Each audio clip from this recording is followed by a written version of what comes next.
President Nana Addo Akpafu has refuted claims that he is deliberately delaying the release of the Emil Short Commission on the Ayawaso West Wogon violence.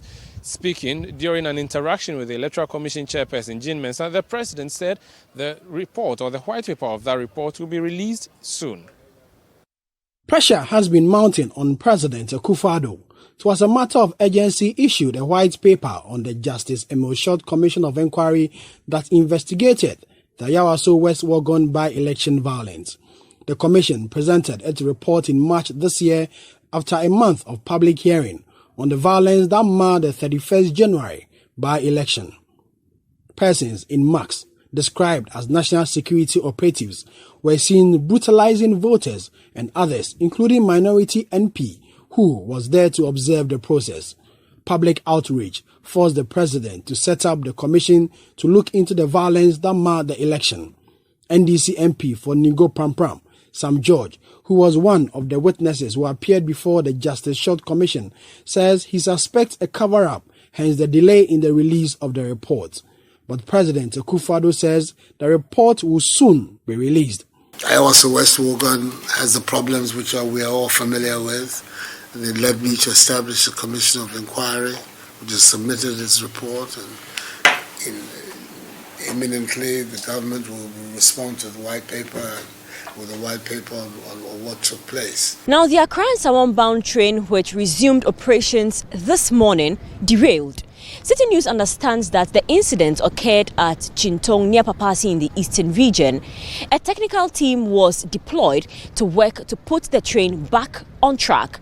Traffic manager of the Railway Development Authority, Comfort Awenya, spoke to Citi News. The Ghana Railway Company Limited in January 2019 relaunched the Accra-Nsawam train shuttle service for commuters who rely on rail transport between the capital and Tema on a regular basis.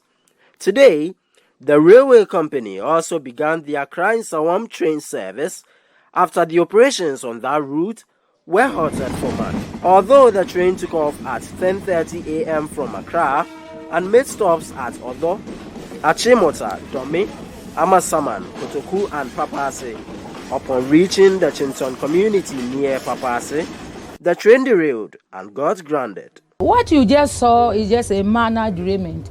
This is a test run to identify problems like this. So it's not a derailment, it's just one truck that derailed. And these are some of the reasons why we decided to come on the line as a test run and to see if the line is true for us to go. In June this year, some 490,000 candidates wrote the Basic Education Certificate Examination, that is the BECE. Subsequently, the results were released last week. On Monday, the computerized school selection placement system was done. Out of the 490,000 people who wrote the exam, now 122,000 were not placed, and the system has been fraught with some challenges. So you can see so many people gathered here, and they are trying to resolve the issues or the various challenges that they are confronted with.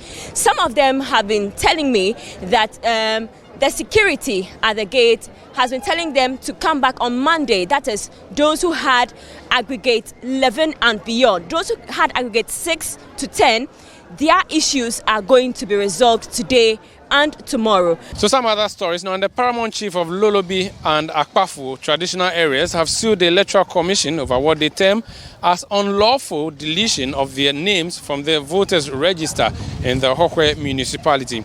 According to Nana Akoto Masachi III and Nana Tete Atu IV, the EC in laying the district's electoral areas and designation of units regulations 2019 before Parliament placed Lolobi and Akpafu under a newly created Jasikan district contrary to the 1992 Constitution and Local Governance Act 2016. They argue that the Electoral Commission has no power to create districts. The chiefs also want the tribunal to restrain the EC from forcibly removing Lolobi and Akpafu traditional areas from the Hohoe municipality. Well, behind me there you can see a beehive of activity. Now, these are various motorcycles or tricycles that are bringing refuse from all across Accra. This is not a regular dump site. We are told it's 3 months old. Now, what you can see there is dumping ongoing, and what we are told is that this dumping is being done to reclaim this land. Now, the information is that this used to be a huge pit that was dug to extract clay for the use of a tiling company. Now, eventually, they're done with the work, and subsequently, there is a need for a reclamation to be done. What some people have ingeniously decided to do is to import tricycles that are bringing in loads and tonnage of rubbish every day, and they come to dump it off here.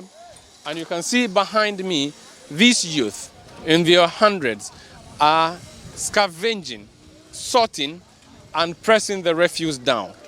That is a job they've been doing, and the assembly is telling us this will be done in a month. Let's get some more specifics of exactly what transpires here. Now, there are managers for this particular site, and I'm going to invite one of the managers, Akwesi, if you could kindly join me, so we can have a better understanding of what's happening, because it looks to me like a market of rubbish. Akwesi, you're welcome to Citi Newsroom. Thank you, Zing. What is your full name? I'm Emmanuel Ozu. Okay, Emmanuel, you are the manager for this place? Yes, please. How long have you been managing this place for? Almost 5 years, but not start from here. Okay, if you could kindly face my camera, I'll be grateful. Right. What happens here? Yeah, we are starting dumping here because of the lever. Sometimes they open the lever at the wedger, it come across the road, and it goes some people in house. Mm-hmm. The Densu River. The Densu River. It go house, and then it cross the road. If the woman cross the road, unless you come out in this thing, bed shirt before you cross it, or somebody clean back before you cross it. So we are coming to talk to the chief of the town. Then he say, okay, he want this in the market and what do you call it, Lolly Park. So if you can do that, when you go give this in the land for us, okay. Then he told the chief, he said, okay, you can do it, or let you do the baller, he put them, because no go buy this sand for here, almost 1,000 billions of this. So he put the baller for top, then he put the sand for top, then he carpet it. That's why. So who gave you this job? The assembly? Yes, please. The assembly and the chiefs. So, but whose land is it? It's the chiefs, Tetegu. So it's not for a private person? No. So every day, how many trucks come here? Sometimes trucks 50 or 70. So they bring the refuse? Yes. Do you buy it from them? You pay them for bringing it? No. When you bring them, that money we use buy the sand. So we take something for the motor riders. So how much do you collect from one tricycle? One tricycle is a 20 Citi.